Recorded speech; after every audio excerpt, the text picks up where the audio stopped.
అయితే ఇక్కడ మనము తాలింపు కాజు, నెయ్యి, ఇలాంచి చూడండి ఇలా బెల్ల పొంగలి రెడీ అయిపోయింది. నా వీడియో నచ్చితే లైక్ చేయండి, షేర్ చేయండి, సబ్స్క్రైబ్ చేయండి ఫ్రెండ్స్. ఎప్పుడైనా అమ్మవారికి ప్రసాదం చేసినా, ఏ స్వామివారికి చేసినా వాసన అనేది మనం చూడొద్దంట,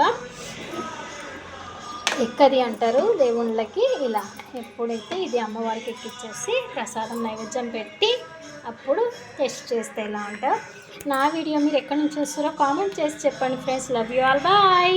హలో ఎవ్రీవన్, గుడ్ మార్నింగ్ అందరికీ. Good morning.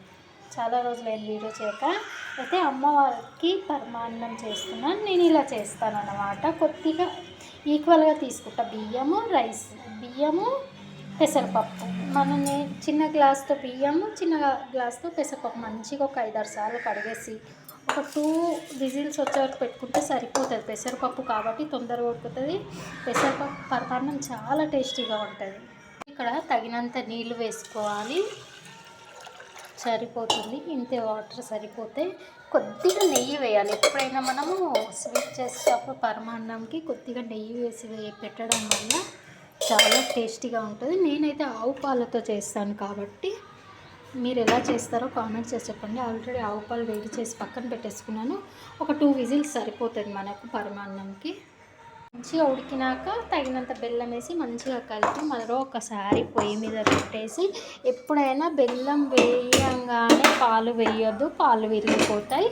బెల్లం మంచిగా మెల్ట్ అవ్వాలి. మంచిగా బెల్లంలో అన్నం, పప్పు ఉడికినాక తర్వాత నెయ్యి అండ్ వచ్చేసి ఆవు పాలు వేసుకోవాలి. అమ్మవారికి అయితే ఆవు పాలు, ఏది మనకు నైవేద్యానికి కంపల్సరీ ఆవు పాలే.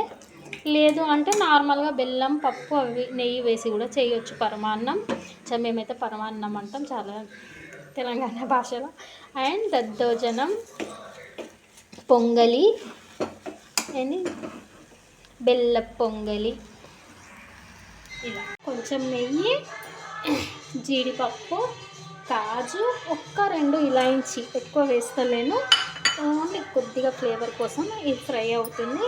ఇక్కడ చూడండి బెల్లం పొంగలి ఇలా ఉండాలి మనకి. ఈ కన్సిస్టెన్సీ ఇలా ఉంటే అప్పుడు మనం పాలు యాడ్ చేసుకోవాలన్నమాట. లైట్ గోల్డ్ బ్రౌన్ సరిపోతుంది మనకు. కాజు మాడగొట్టకండి. ఇలాంచి ఇలా నెయ్యిలో వేయించడం వల్ల మనకు ఫ్లేవర్ చాలా బాగుంటుంది. పొంగలి కదా, స్వీట్ పొంగలి కాబట్టి చాలా బాగుంటుంది అన్నమాట. ఇలా నెయ్యి. ఇప్పుడు నేను ఇందులో పాలు యాడ్ చేసుకుంటున్నా. పాలు వేయంగానే కలుపుతూనే ఉండాలి, లేదంటే విరిగిపోతాయి. ఆవు పాలు కాబట్టి మరి విరిగే ఛాన్సెస్ కూడా ఉంటాయి.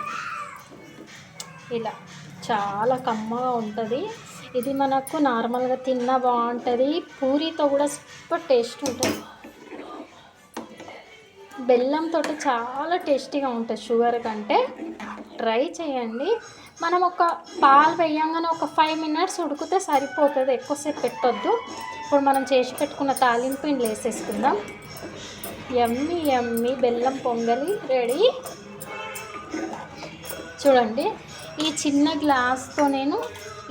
గ్లాస్తో రైస్ హాఫ్ పెసరపప్పు తీసుకున్నా.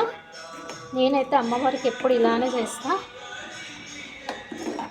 ఇలా ఉండాలి. అయితే మనకు చల్లారుతున్న కొద్దీ గట్టి పడుతుంది. ఇక్కడ మనం చేసి పెట్టుకున్న తాలింపు వేసేసుకుందాం. పట్టుకరేదబ్బా.